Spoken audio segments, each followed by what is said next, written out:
الحمد لله الذي ليس كمثله شيء وهو السميع البصير المتعالى عن الشريك والشبيه والنذير. أما بعد فأعوذ بالله من الشيطان الرجيم. بسم الله الرحمن الرحيم.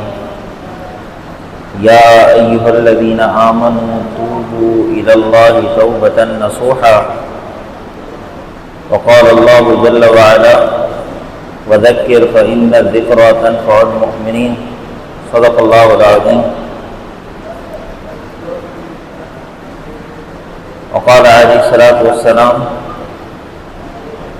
إن الله يقبل توبة العبد ما لم يغرغر، او كما قال عليه الصلاة والسلام. توبہ کہتے ہیں اللہ کی طرف رجوع کرنے کو،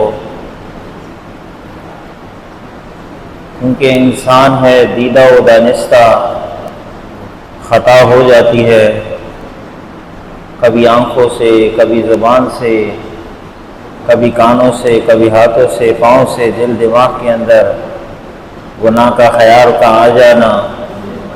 تو اس پر بندہ توبہ کرے، اللہ کی طرف رجوع کرے.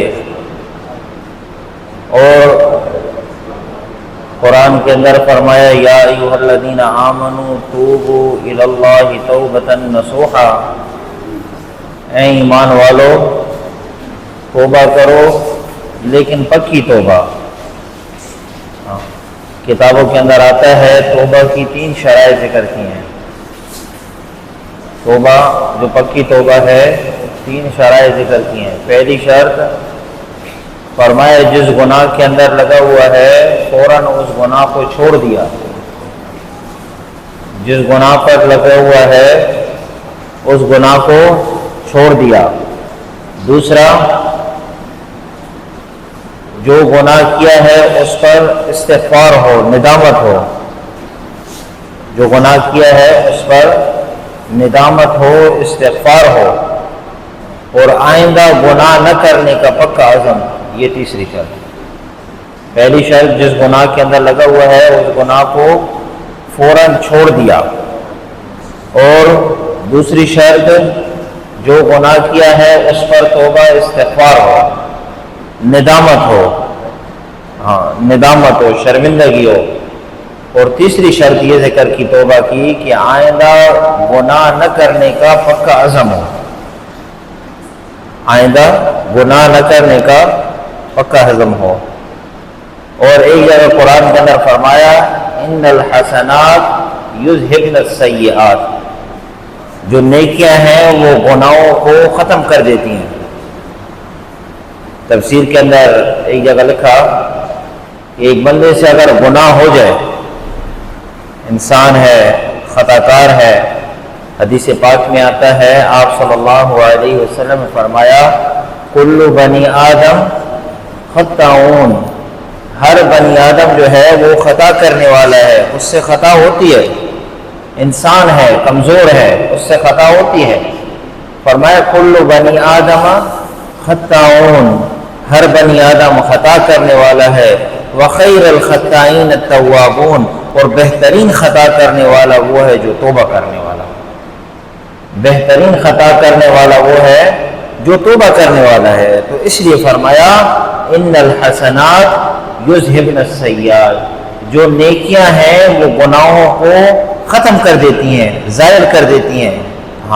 کہ اگر تفسیر کے اندر یہ لکھا کہ اگر ایک شخص سے ایک گناہ ہو جائے، ایک شخص سے ایک گناہ ہو جائے تو گناہ کے ازالے میں فوراً وہ کوئی نیک کام کر دے تو وہ اس گناہ کو ختم کر دیتا ہے. کوئی نیکی کر لی، یعنی استغفار پڑھ لیا، درود شریف پڑھ لیا، یا کلمہ پڑھ لیا لا الہ الا اللہ. ایک جگہ حدیث پاک کے اندر آتا ہے، مشکات شریف میں یہ حدیث ہے، مشکات شریف میں فرمایا جو شخص لا الہ الا اللہ، لا الہ الا اللہ میں لفظ اللہ کو پر کر کے پڑھے گا، لفظ اللہ کو پر کر کے پڑھے گا، لا الہ الا اللہ، لفظ اللہ کو پر کر کے پڑھے گا. فرمائے 4000 کبیرہ گناہ اللہ اس کے معاف کر دیں گے. 4000 کبیرہ گناہ، بڑے گناہ، لا الہ الا اللہ، لفظ اللہ کو پر کر کے پڑھے گا، فرمائے 4000 کبیرہ گناہ اللہ اس کے معاف کر دے گا۔ بڑے گناہ جو ہوتے ہیں، بڑے گناہ، ہاں تو نیکی جو ہے نا بھی نیکی وہ گناہ کو ختم کر دیتی ہے۔ جس طرح ایک روایت کے اندر آتا ہے، آپ صلی اللہ علیہ وسلم فرمایا کہ جب بندہ ایک گناہ کرتا ہے تو اس کے دل کے اوپر ایک کالا نقطہ پڑ جاتا ہے، ایک سیاہ نقطہ پڑ جاتا ہے، اور اگر وہ پکی توبہ کر لے تو وہ نقطہ زائل ہو جاتا ہے، وہ دور ہو جاتا ہے، وہ کالا نقطہ جو ہے وہ دل کے اوپر جو پڑا ہوا ہے وہ دور ہو جاتا ہے۔ اور اگر اس نے توبہ نہیں کی، دوسرا گناہ کر لیا، دوسرا نقطہ دل کے اوپر آ جاتا ہے، تیسرا گناہ کر لیا، تیسرا نقطہ دل کے اوپر آ جاتا ہے، یہاں تک کہ گناہوں کی کثرت کی وجہ سے فرمایا اس کا دل بالکل کالا ہو جاتا ہے۔ گناہوں کی کثرت کی وجہ سے اس کا دل بالکل کالا ہو جاتا ہے، پھر خیر کی بات دل کے اندر داخل نہیں ہوتی، کوئی بھی خیر کی بات دل کے اندر داخل نہیں ہوتی۔ ہاں تو اللہ رب العزت نے ہمارے لیے اپنے تک پہنچنے کا آسان راستہ جو بنائے ہوئے نا جی، وہ توبہ ہے۔ توبہ، گناہوں سے بندہ توبہ کر لے، استغفار کرے۔ انسان ہے دیدہ و دانستہ گناہ ہو جاتے ہیں، انسان کمزور ہے، دیدہ و دانستہ اس سے گناہ ہو جاتے ہیں، تو اللہ رب العزت نے توبہ کا دروازہ کھولا ہوا ہے۔ اسی لیے آپ صلی اللہ علیہ وسلم کی ایک حدیث ہے، ان اللہ یقبل توبۃ العبد ما لم یغرغر، اللہ رب العزت نے اپنے بندے کی توبہ کا دروازہ وہ نزع کی حالت تک کھولا ہوا ہے، نزع کی حالت تک۔ ہاں مختلف واقعات ہیں کتابوں کے اندر، مختلف واقعات۔ ایک شخص کی ساری زندگی گناہوں میں گزر گئی، ایک شخص کی ساری زندگی گناہوں میں گزر گئی، آخر وقت میں اللہ نے اس کو توبہ کی توفیق دی، آج کی آخری رات کو اس نے توبہ کی، اگلے دن صبح اس کی روح نکل گئی اور اللہ رب العزت کے پاس وہ پاک صاف چلا گیا۔ ہاں ایک روایت کے اندر آتا ہے نا، حدیث پاک کے اندر آتا ہے کہ ایک بندے کا فرمایا کہ اگر اول کلام لا الہ الا اللہ ہے، اسی لیے آپ صلی اللہ علیہ وسلم فرمایا جب بچہ بولنا سیکھے تو اس کو سب سے پہلے کلمہ سکھاؤ۔ بچہ جب بولنا سیکھے نا جی، اس کو کلمہ سکھاؤ، کلمہ لا الہ الا اللہ محمد الرسول اللہ، کلمہ سکھاؤ۔ بچہ جب بولنا سیکھے تو اس کو کلمہ سکھاؤ۔ فرمائے جس کا اول کلام لا الہ الا اللہ ہو اور آخر کلام لا الہ الا اللہ ہو، فرمایا اگر 1000 برس بھی زندہ رہے اس سے کسی گناہ کا کوئی مطالبہ نہیں ہوگا، اس سے کسی گناہ کا کوئی مطالبہ، کیونکہ لا الہ الا اللہ جو ہے نا جی یہ گناہوں کو ختم کر دیتا ہے۔ ہاں لا الہ الا اللہ یہ گناہوں کو ختم کر دیتا ہے۔ تو توبہ استغفار جو ہے، توبہ کرنا، استغفار کرنا، اللہ کی طرف رجوع کرنا، انسان کی جو گزشتہ گناہ ہے ان گناہوں کو ختم کر دیتا ہے۔ ہاں اللہ کی طرف رجوع کرنا، اور اللہ اس سے بڑا خوش ہوتا ہے جب بندہ اللہ کے ساتھ تعلق بناتا ہے، اللہ کی طرف رجوع کرتا ہے۔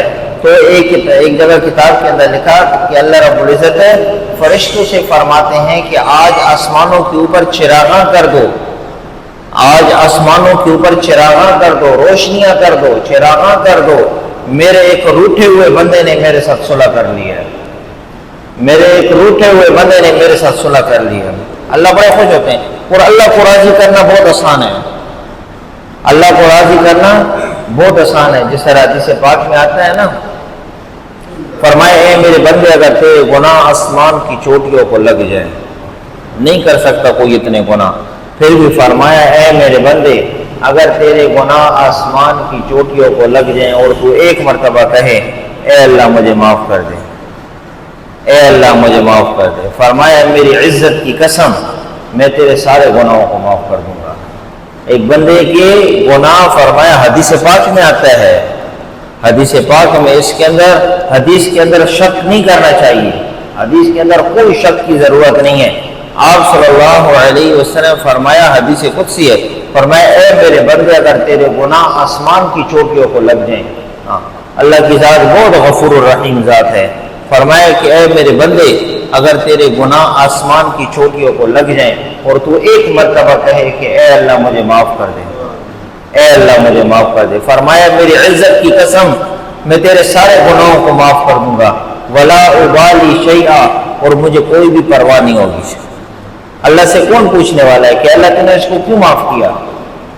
اللہ سے کون پوچھنے والا ہے؟ اللہ کی مرضی ہے، اللہ کی مرضی ہے، اللہ معاف کر دے، اللہ بخش دے۔ جس طرح قرآن کے اندر ایک جگہ فرمایا نا، ان اللہ لا یغفر ان یشرک بہ ویغفر ما دون ذلک لمن یشاء، جو اللہ کے ساتھ شرک کرے گا اس کی معافی نہیں ہے، جو شرک کرے گا شرک والے کی معافی نہیں ہے۔ ان اللہ لا یغفر ان یشرک بہ، جو اللہ کے ساتھ شرک کرے گا شرک والے کی معافی نہیں ہے۔ ویغفر ما دون ذلک لمن یشاء، اس کے علاوہ اللہ جس کو چاہے معاف کر دے، اس کے علاوہ اللہ جس کو چاہے معاف کر دے۔ دیکھیں رحمت حق بہانہ میں جو ہے، اللہ کی رحمت تو ایک بہانہ مانگتی ہے، اللہ کی رحمت تو ایک بہانہ مانگتی ہے۔ یہ نہیں ہے کہ ایک بندہ بہت بڑا عمل کرے اور اس پر اللہ رب العزت اس کو بخش دے گا۔ اللہ کی رحمت تو ایک بہانہ مانگتی ہے، جس طرح ابھی آپ سے شروع میں عرض کی کہ حدیث پاک کے اندر مشکات شریف کی حدیث میں کیا آتا ہے کہ ایک بندہ لا الہ الا اللہ لفظ اللہ کو پڑھ کر کے پڑھے گا، ہاں لا الہ الا اللہ لفظ اللہ کو پڑھ کر کے پڑھے گا، فرمایا 4000 کبیرہ گناہ اللہ اس کے معاف کر دے۔ اب دیکھیں جی، اور ایک جگہ روایت کے اندر آتا ہے کہ جب بندہ لا الہ الا اللہ کہتا ہے نا جی، تو اللہ رب العزت فرشتوں سے فرماتے ہیں کہ اس بندہ کو کلمہ پڑھنے کی توفیق میں نے دی، کیونکہ میں اس کی مغفرت کرنا چاہتا تھا۔ اب اللہ خود توفیق دیتا ہے، ہاں اللہ خود توفیق دیتا ہے، کلمہ پڑھنے کی توفیق بھی اللہ خود دیتا ہے، کیونکہ اللہ اپنے بندے سے محبت کرتا ہے۔ اللہ اپنے بندے سے، ایک جگہ روایت کے اندر آتا ہے اللہ رب العزت اپنے بندے سے 70 ماہوں سے زیادہ محبت کرتا ہے، 70 ماہوں سے زیادہ۔ اللہ رب العزت دیکھیں حدیث پاک کے اندر اللہ کی محبت کو ماں کی محبت کے ساتھ تشبیہ دی ہے، ماں کی محبت، کہ ماں اپنے بچے سے بڑی محبت کرتی ہے، باپ سے زیادہ محبت کرتی ہے ماں اپنے بچے سے، ہاں ماں اپنے بچے سے باپ سے زیادہ محبت کرتی ہے۔ اس لیے فرمایا حدیث پاک میں آتا ہے اللہ رب العزت اپنے بندے سے 70 ماہوں سے زیادہ محبت کرتے ہیں، تو اسی لیے اللہ رب العزت اپنے بندے کو کامیاب دیکھنا چاہتے ہیں کہ میرے پاس میرا بندہ کامیاب ہو کر آ جائے، تو ہم کوشش کریں۔ اس لیے ایک جگہ روایت کے اندر آتا ہے نا، آپ صلی اللہ علیہ وسلم نے فرمایا کہ میں خود دن میں 70 سے زیادہ مرتبہ استغفار پڑھتا ہوں، میں خود دن میں 70 سے زیادہ مرتبہ استغفار پڑھتا ہوں، ٹھیک ہے نا جی؟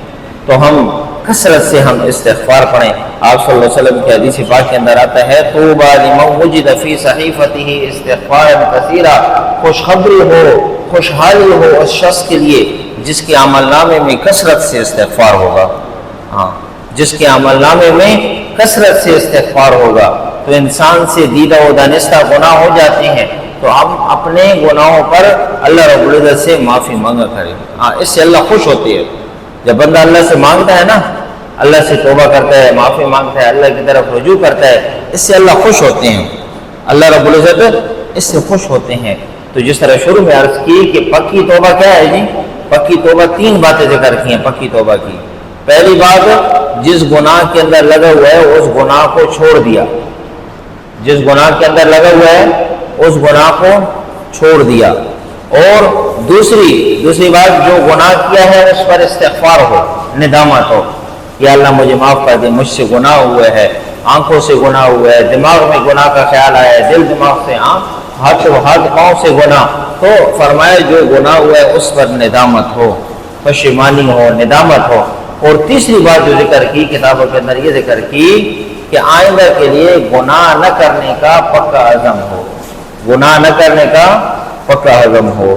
اور ایک جگہ روایت کے اندر آتا ہے، حدیث پاک میں آتا ہے، اس سے یہ مطلب نہیں ہے کہ بندہ گناہ کرتا رہے، اس سے یہ مطلب نہیں ہے کہ بندہ گناہ کرتا رہے۔ فرمایا آپ صلی اللہ علیہ وسلم نے، دیکھیں اللہ رب العزت کی رحیم و کریم ذات کی طرف اشارہ ہے، اللہ اتنا غفور رحیم ہے۔ فرمایا اگر تم گناہ نہیں کرو گے، اللہ تمہیں اس زمین کے، یعنی زمین کے اوپر جو لوگ ہیں نا، ان کو ہٹا دے گا، دوسرے لوگ لائے گا، وہ گناہ کریں گے، پھر اللہ سے معافی مانگیں گے، اللہ رب العزت ان کو معاف کرے گا۔ اس سے یہ مطلب نہیں ہے کہ بندہ گناہوں پر لگا رہے، نہیں، اس سے اللہ رب العزت کی رحیم و کریم ذات کی طرف اشارہ ہے کہ اللہ بڑا غفور و رحیم ہے۔ حدیث پاک میں کہتا ہے کہ اگر تم گناہ نہیں کرو گے تو اللہ رب العزت تمہیں اس زمین سے اٹھا لے گا، تمہیں یعنی تم فوت ہو جاؤ گے، ختم ہو جاؤ گے، اللہ دوسری قوم کو لائے گا، وہ گناہ کرے گی، پھر اللہ سے معافی مانگیں گے، اللہ ان کو معاف کرے گا اللہ کو۔ تو اللہ رب العزت سے جو معافی مانگتا ہے نا، اللہ کی طرف رجوع کرتا ہے، توبہ کرتا ہے، اس سے اللہ خوش ہوتے ہیں۔ مقصد یہ ہے، اس سے اللہ خوش ہوتے ہیں۔ ان اللہ یقبل توبۃ العبد ما لم یغرغر، اللہ اپنے بندے کی توبہ کے انتظار میں ہر وقت رہتے ہیں، یہاں تک کہ موت کی آخری سانس تک۔ اس پر بات ختم کرتا ہوں کہ جب ایک بندہ ایک مرتبہ گناہ ہو جاتا ہے نا، یہ دو فرشتے انسان کے ساتھ لگے ہوئے ہیں، کرامن کاتبین، تو جو نیکی لکھنے والا فرشتہ ہے نا، نیکی لکھنے والا، تو وہ جب ایک بندے نے اگر گناہ کر لی ہے تو جو گناہ لکھنے والا فرشتہ ہے وہ نیکی لکھنے والے فرشتے سے اجازت مانگتا ہے، کیا اس کا میں گناہ لکھ لوں، کیا میں گناہ لکھ لوں؟ تو وہ جو دوسرا فرشتہ ہوتا ہے نا نیکی لکھنے والا، وہ اس کو کہتا ہے کہ تھوڑا صبر کرو، ہو سکتا ہے یہ توبہ کر لے۔ پھر کچھ وقت گزرتا ہے، کچھ وقت گزرنے کے بعد پھر دوبارہ اس سے کہتا ہے کہ اس نے تو ابھی تک توبہ نہیں کیا، کیا اس کا گناہ لکھ لوں؟ پھر اس کے بعد وقت گزرتا رہتا ہے، یہاں تک کہ رات کا وقت ہو جاتا ہے۔ اسی لیے کہتے ہیں نا جی، رات کو سوتے وقت بندہ اللہ سے معافی مانگ دیا کرے کہ سارے دن میں جتنی خطائیں ہوئیں، لفظ ہوں، یا اللہ ہماری لفظوں کو معاف فرما دے۔ تو رات کا وقت جب ہوتا ہے، وہ بندہ بغیر توبہ کیے جب سو جاتا ہے، تو پھر اس کے بعد وہ نیکی لکھنے والا فرشتہ دوسرے فرشتے سے کہتا ہے اب اس کا گناہ لکھ لو، کیونکہ سارا دن گزر گیا، اس نے گناہ کیا لیکن اس نے توبہ نہیں کی۔ لیکن دیکھیں اللہ رب العزت کی ذات بڑی غفور رحیم ذات ہے، گناہ کیا ہے ایک کے بدلے میں ایک ہی لکھو، اور اگر نیکی کا ارادہ کیا ہے نا، نیکی کا ارادہ کیا تو وہ نیکی فوراً لکھی جاتی ہے۔ گناہ کیا ہے، گناہ کا ارادے پر گناہ نہیں لکھا جاتا، گناہ کے ارادے پر گناہ نہیں لکھا جاتا جب تک گناہ کیا نہ ہو۔ گناہ کر لیا تو ایک کے بدلے میں ایک ہی لکھا جائے گا، لیکن اگر نیکی کا صرف ارادہ کیا ہے کہ میں جا کر صدقہ کروں گا، میں جا کر خیرات کروں گا، میں 2 رکعت نفل پڑھوں گا، میں نفلی روزہ رکھوں گا، نیت کر لی ہے، یہ صرف نیت کی ہے، اس نیت پر اللہ اس کو اجر عطا فرما دیتے ہیں۔ تو اللہ کی ذات ہے بڑی غفور رحیم ذات ہے۔ تو اللہ رب العزت جو کہا سنا، اللہ ہم سب کو اس پر عمل کی توفیق عطا فرمائے۔